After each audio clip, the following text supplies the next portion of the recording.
नमस्कार मित्रांनो, आजच्या दिनविशेषमध्ये आपण देशात जेनेरिक औषधांचा प्रसार वाढवण्यासाठी आणि त्याबाबत जनजागृती करण्यासाठी मार्चच्या पहिल्या आठवड्यात जनऔषधी सप्ताह आणि 7 मार्च रोजी जनऔषधी दिवस साजरा केला जातो।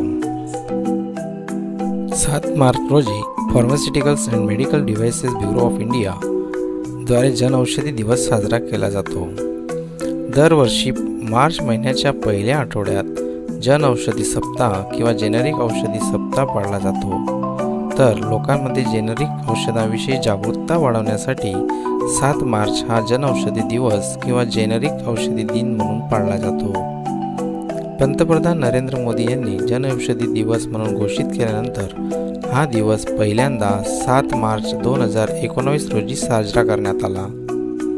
जेनेरिक औषधांचा वापर आणि जनऔषधी योजनेच्या फायद्याविषयी जागरूकता पसरवण्यासाठी हा दिवस पाळला जातो।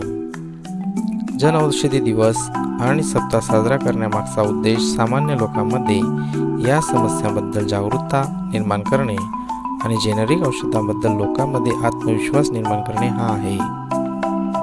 तसेच हा कार्यक्रम प्रत्येक व्यक्तीला औषधे उपलब्ध करून देण्याचा भारत सरकारचा प्रयत्नांचा आणि या कार्यक्रमातील त्यांच्या यशाचा उत्सव साजरा करण्याचा दिवस आहे।